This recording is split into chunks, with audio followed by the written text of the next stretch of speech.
Hello and welcome to Afterthoughts for West Coast Mesh Fighter. My name is Michelle and I'm coming back to you with another video. I wanted to say thank you to the global mesh community for all the love and support that you provide, not just to me but to mesh brothers and sisters around the world. So thank you so much.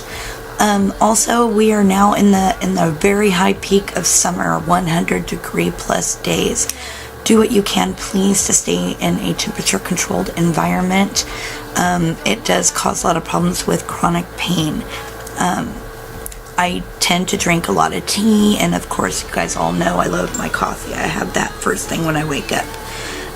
But mainly just relax, slow down, take time to think and process everything. I know when we're dealing with a chronic pain condition, it makes it completely difficult to do.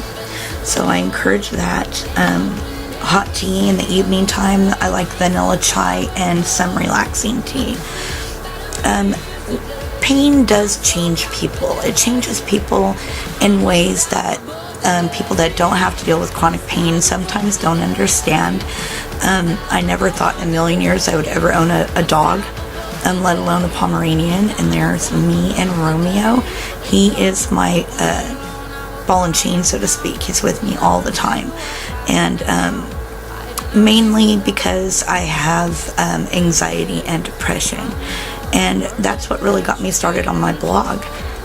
Really is to make sure that any information that I have could be viable to somebody else, can help someone else with some of the things that I've been through. So that's one of the main reasons why I do this. And I did start another segment for anxiety and depression. Once I figure out how to get it posted on the page, it'll just be on the front main page of the blog. I just recently lost somebody in my family. His name was John Aguilar.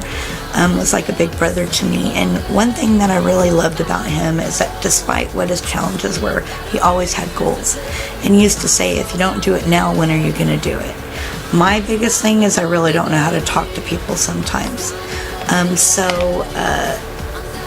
I've kind of channeled what I wanted to do to speak out into my blog and my videos.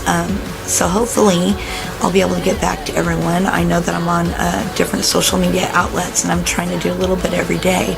But one thing that I absolutely love about this is that I'm owning my life. I'm doing it the way that I want to do it, where it's coming out to you guys as listeners, and hopefully is giving you some good tips and tricks on how to deal with living with a transvaginal mesh, or any mesh for that matter. Pain comes with any of them, so I've read.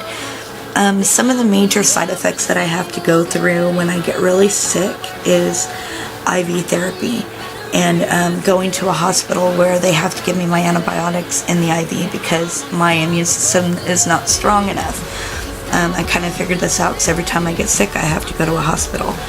The other thing I wanted to talk about a little bit is anxiety awareness. One thing that I struggle with every single day. I have very high amounts of anxiety, and I've had to become more aware of my own environment. Keeping myself calm.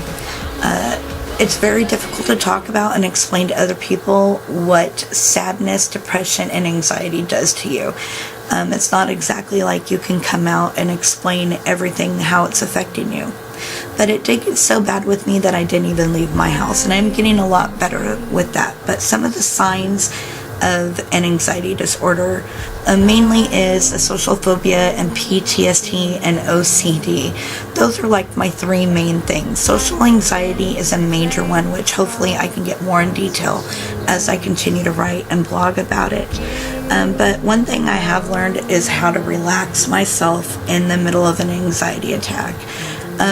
Owning your anxiety, knowing what makes it tick, is like one of the key steps to dealing with it. And unfortunately, your friends and family, they just need to understand that you have to care for yourself. Take care of yourself. We're not like superhuman robots and can take on the world like we used to. And the anxiety comes with those fears. And once you face those fears, you're able to conquer everything. The other thing is with the doctors, finding a really good doctor that's willing to listen to you. When I selected my internal medicine doctor this time around, I wrote a 6-page letter, basically explaining what was going on with me. And I think because I was able to open myself up to the doctor, it gave the doctor more insight to want to try and help me. So there's a plan in place. I'm very hopeful that this does work out, but one thing I am very clear on is no more mesh. I can't get a full surgery, but some people can. And if you're thinking about getting a mesh implant, please don't do it. They are very dangerous. The plastic's not meant to go into humans, and that's the whole reason why I started what I started with West Coast Mesh Fighter. So please tune in on Sundays for Sundays and Small Talk, and then Mondays for Manic Monday, which is always different. And I had to throw this in for the Game of Thrones premiere because I'm a big Game of Thrones fan, but I did want to say thank you. And once again, please look at my blog. I'm on social media. If you have any questions, concerns, please get in touch with me. And really, it starts with you.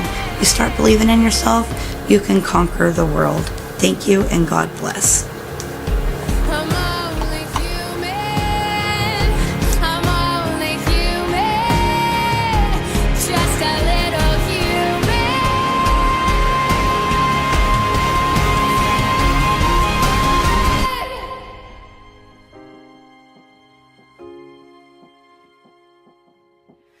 I can take so much.